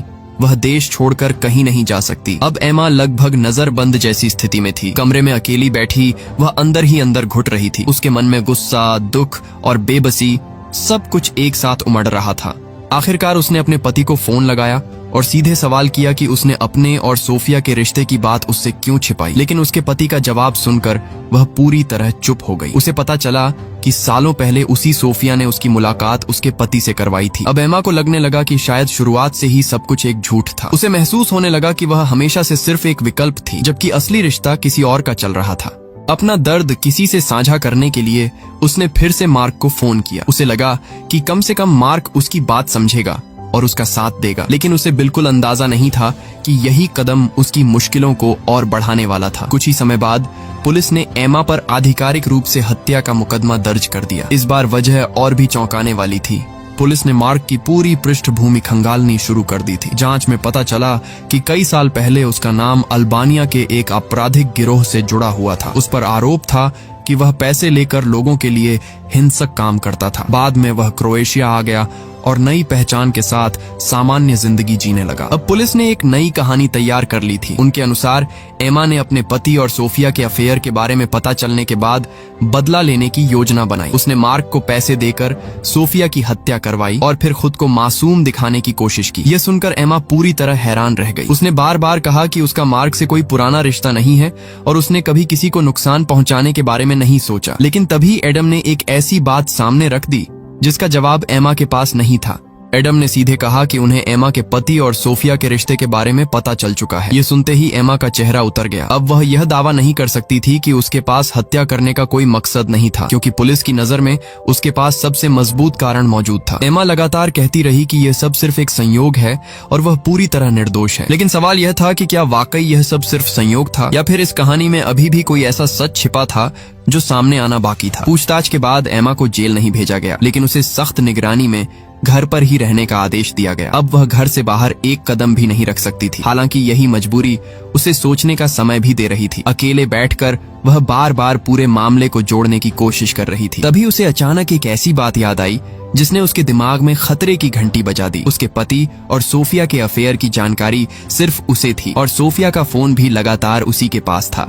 फिर पुलिस को इस रिश्ते के बारे में पता कैसे चला? उसने इस बारे में सिर्फ एक बार अपने कमरे में फोन पर बात की थी। तभी उसके मन में एक खौफनाक शक पैदा हुआ। क्या कोई उनकी बातें सुन रहा था? क्या कमरे में कहीं कोई छिपा हुआ सुनने वाला उपकरण लगा हुआ था? यही सवाल उसे एक ऐसे रहस्य तक पहुंचाने वाला था जो पूरे मामले की तस्वीर बदल देने वाला था। ये ख्याल आते ही एमा के शरीर में सिहरन दौड़ गई। अगर पुलिस को उसके पति और सोफिया के अफेयर के बारे में पता चल गया था जबकि उसने यह बात किसी को नहीं बताई थी, तो इसका मतलब साफ था कि कोई उसकी बातें सुन रहा था। अगले ही दिन उसने पूरे कमरे की बारीकी से जांच शुरू कर दी। काफी देर तक तलाश करने के बाद उसे एक ऐसी चीज मिली जिसने उसके होश उड़ा दिए। उसकी आशंका सही निकली। कमरे में सचमुच छिपे हुए सुनने वाले उपकरण लगे हुए थे। अब एमा को समझ आने लगा था कि आखिर उसकी निजी बातें बाहर कैसे पहुंच रही थीं। इसके बाद उसने फैसला किया कि उसे उस कमरे की जांच करनी होगी जहां जाने से मकान मालिक विक्टर हमेशा मना करता था। मौका मिलते ही वह चुपके से उस कमरे के अंदर पहुंच गई, लेकिन अंदर का नजारा देखकर उसके पैरों तले जमीन खिसक गई। विक्टर सिर्फ एक अजीब मकान मालिक नहीं था, बल्कि वह लोगों की जासूसी करने का सन की शौकीन था। घर के लगभग हर कमरे में छिपे हुए कैमरे लगे हुए थे और वह किराएदारों की हर गतिविधि रिकॉर्ड करता था। हालांकि हैरानी की बात यह थी कि यही सनक अब एमा के लिए सबसे बड़ा सबूत बनने वाली थी। उसने तुरंत रिकॉर्डिंग सिस्टम चालू किया और उस रात की फुटेज देखने लगी जिस रात सोफिया गायब हुई थी। शुरुआत की रिकॉर्डिंग बिल्कुल वैसी ही थी जैसी पुलिस बता रही थी। एक एस्कॉर्ट लड़के ने सचमुच सोफिया का बैग चुराया था। जब सोफिया को इसका पता चला तो वह गुस्से में उसके पीछे भागी और एक टैक्सी में बैठकर उसका पीछा करने निकल गई। लेकिन कुछ समय बाद सोफिया वापस लौटी। हालांकि इस बार वह टैक्सी में नहीं थी। फुटेज में साफ दिखाई दे रहा था कि वह एक काली कार से उतर रही थी। सबसे दिलचस्प बात यह थी कि कार से उतरते समय वह ड्राइवर पर गुस्सा कर रही थी और कुछ बुरा भला भी कह रही थी। एमा ने तुरंत उस टैक्सी और काली कार दोनों के नंबर नोट कर लिए। उसे महसूस हो रहा था कि यह सुराग पूरे मामले की दिशा बदल सकता है। वह बिना समय गंवाए वहां से निकल गई और सीधे मार्क के पास पहुंची। सबसे पहले मार्क ने फिर से सफाई दी कि उसका पुराने गैंगस्टर वाले मामलों से कोई लेना देना नहीं है और पुलिस उसे गलत समझ रही है। लेकिन फिलहाल एमा के पास इन बातों के लिए समय नहीं था। उसने मार्क को दोनों गाड़ियों के नंबर दिए और कहा कि उसे हर हाल में उस टैक्सी ड्राइवर को ढूंढना है जिसने उस रात सोफिया को छोड़ा था। मार्क के लिए यह काम ज्यादा मुश्किल नहीं था। कुछ ही समय में वह टैक्सी ड्राइवर को ढूंढकर एमा के सामने ले आया। एमा ने उससे सीधा सवाल किया कि उस रात वह सोफिया को कहाँ लेकर गया था। ड्राइवर ने बताया कि शुरुआत में सोफिया किसी दूसरी कार का पीछा कर रही थी, लेकिन कुछ देर बाद उसका निशान खो बैठी। इसके बाद उसने उससे कहा कि उसे पुलिस स्टेशन ले चलो। ये सुनते ही एमा एकदम सन्न रह गई।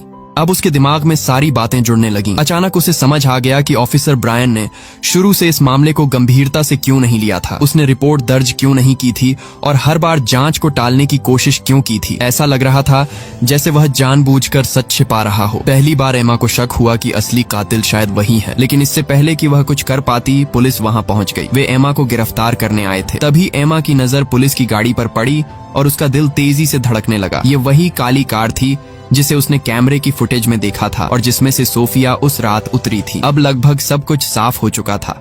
एमा समझ गई कि सोफिया उस रात पुलिस स्टेशन गई थी और किसी वजह से उसकी मुलाकात ब्रायन से हुई थी। इसके बाद कुछ ऐसा हुआ जिसने उसकी जान ले ली। लेकिन समस्या यह थी कि वह यह बात बाकी पुलिस अधिकारियों को कैसे साबित करे। उसी समय मार्क ने एक योजना बनाई। उसने कहा कि वह ब्रायन को अपने पीछे लगा लेगा ताकि एमा सीधे स्टेशन चीफ एडम तक पहुंच सके और उसे पूरी सच्चाई बता सके। योजना सुनने में अच्छी लग रही थी, लेकिन किस्मत ने फिर साथ नहीं दिया।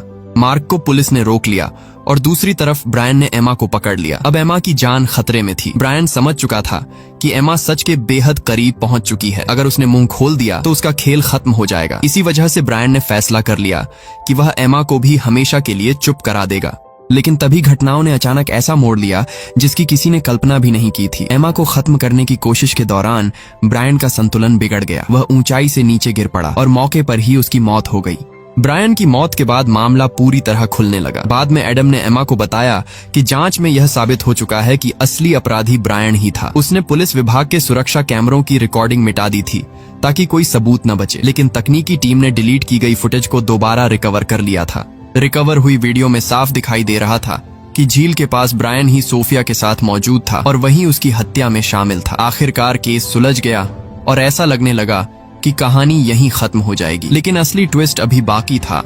ब्रायन की मौत और उसके खिलाफ मिले सबूतों के बाद मामला आधिकारिक तौर पर बंद कर दिया गया। पुलिस के मुताबिक अब असली कातिल पकड़ा जा चुका था और सोफिया को न्याय मिल गया था। पहली नजर में ऐसा लग रहा था कि कहानी यहीं खत्म हो गई है, लेकिन अगर ऐसा होता तो फिल्म में अभी भी करीब 20 मिनट बाकी क्यों होते। साफ था कि दर्शकों के लिए एक और बड़ा झटका तैयार किया गया था। कुछ समय बाद एमा और उसके पति का तलाक हो गया। इसके पीछे की वजह बताने की जरूरत नहीं थी। अपने सबसे अच्छे दोस्त के साथ अफेयर छिपाना और लगातार झूठ बोलना किसी भी रिश्ते को खत्म करने के लिए काफी था। अब एमा अपने बच्चे के साथ नई जिंदगी शुरू करने की तैयारी कर रही थी। वह अपना सामान पैक कर रही थी और इस डरावने अध्याय को हमेशा के लिए पीछे छोड़ देना चाहती थी। लेकिन तभी उसे एक ऐसी चीज मिली जिसने पूरे मामले को फिर से उलझा दिया। अपने पति के कपड़ों में सामान रखते समय उसे जेब के अंदर एक छोटा सा गिफ्ट मिला। ये वही तोहफा था जो उसने छुट्टियों की शुरुआत में सोफिया को दिया था। उसे देखते ही एमा के दिमाग में अलार्म बज उठा। ये चीज उसके पति के पास कैसे पहुंची? अब उसके मन में एक नया शक पैदा हुआ। क्या हो सकता है कि असली कातिल शुरू से उसका पति ही हो? एमा ने बिना देर किए अपने पति का सामना किया और वह सबूत उसके सामने रख दिया। इस बार उसके पति के पास झूठ बोलने की कोई गुंजाइश नहीं बची थी। आखिरकार उसने पूरी सच्चाई कबूल कर ली। उसने बताया कि जिस रात सब कुछ हुआ उस रात उसने अपने बच्चे को सुलाने के बाद अचानक फैसला किया कि वह सोफिया से मिलने जाएगा। लंदन से क्रोएशिया की फ्लाइट सिर्फ 2 घंटे की थी, इसलिए उसके लिए वहां पहुंचना मुश्किल नहीं था। वह सोफिया से मिलकर इस अवैध रिश्ते को हमेशा के लिए खत्म करना चाहता था। लेकिन जब वह वहां पहुंचा तो दोनों के बीच बहस शुरू हो गई। हालांकि वह खुद को बचाने की कोशिश कर रहा था और ऐसा दिखा रहा था कि रिश्ता खत्म करने की पहल उसी ने की थी, लेकिन असलियत शायद कुछ और थी। बहस इतनी बढ़ गई कि दोनों के बीच हाथापाई जैसी स्थिति बन गई। इसी दौरान गुस्से और धक्का मुक्की में सोफिया का संतुलन बिगड़ गया और वह झील में गिर पड़ी। उसका पति दावा कर रहा था कि यह जानबूझकर की गई हत्या नहीं थी बल्कि एक हादसा था, लेकिन सच्चाई यह थी कि उसकी वजह से ही सोफिया की मौत हुई थी। उसे पूरा भरोसा था कि अब कोई उसे पकड़ नहीं सकता। पुलिस पहले ही ब्रायन को कातिल मान चुकी थी और केस बंद हो चुका था। उसे लगा कि वह हमेशा के लिए बच निकलेगा, लेकिन वह एक बात नहीं जानता था। जब वह यह सब कबूल कर रहा था तब एमा पहले ही उसकी बातें रिकॉर्ड कर चुकी थी। इतना ही नहीं, उसने वह रिकॉर्डिंग स्टेशन चीफ एडम को भी भेज दी थी। नतीजा ये हुआ कि कुछ ही समय बाद पुलिस ने उसके पति को गिरफ्तार कर लिया। अब कानून के सामने उसके पास बचने का कोई रास्ता नहीं था। पहली नजर में यही कहानी खत्म होती हुई दिखाई देती है। कातिल पकड़ा गया, गुनहगार जेल पहुंच गया और एमा को न्याय मिल गया। लेकिन फिल्म का सबसे दिलचस्प हिस्सा अभी बाकी था।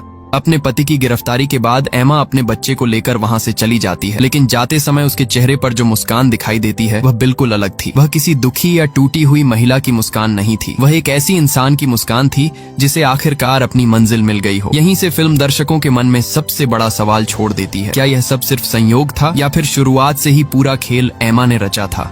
यह शक यूं ही पैदा नहीं होता। आखिर फिल्म के अंत में एमा और मार्क एक दूसरे के बेहद करीब आ जाते हैं और बाद में दोनों शादी भी कर लेते हैं। अगर इस नजरिए से पूरी कहानी को दोबारा देखा जाए तो कई घटनाएं अलग अर्थ देने लगती हैं। संभव है कि एमा को पहले से ही अपने पति और सोफिया के रिश्ते के बारे में पता हो सकता है कि वह लंबे समय से दोनों से नफरत करती हो और सही मौके का इंतजार कर रही हो। जब सोफिया ने उसे छुट्टियों पर बुलाया तब शायद उसने उसी मौके का फायदा उठाने का फैसला किया। उसने पूरी यात्रा के दौरान एक ऐसी योजना तैयार की जिसमें हर व्यक्ति धीरे धीरे उसकी चाल का हिस्सा बनता गया। एक तरफ उसके पति ने अपनी प्रेमिका को खो दिया, दूसरी तरफ वही प्रेमिका हमेशा के लिए उसकी जिंदगी से भी बाहर हो गई। अंत में उसका पति जेल पहुंच गया और एमा अपने बच्चे के साथ आजाद हो गई। क्या सचमुच यही हुआ था? क्या मार्क शुरू से उसका साथी था? क्या यह पूरी छुट्टी दरअसल एक सोची समझी बदले की योजना थी? फिल्म इन सवालों का कोई सीधा जवाब नहीं देती। यही वजह है कि इसका अंत इतना दिलचस्प बन जाता है। हर दर्शक अपनी समझ के हिसाब से अलग निष्कर्ष निकाल सकता है। कुछ लोगों को लगेगा कि एमा सिर्फ परिस्थितियों की शिकार थी, जबकि कुछ लोगों को यकीन होगा कि असली मास्टरमाइंड वही थी। और इसी रहस्य के साथ फिल्म खत्म हो जाती है। अगर आपको वीडियो अच्छी लगी हो तो वीडियो को लाइक एंड चैनल को सब्सक्राइब जरूर करें।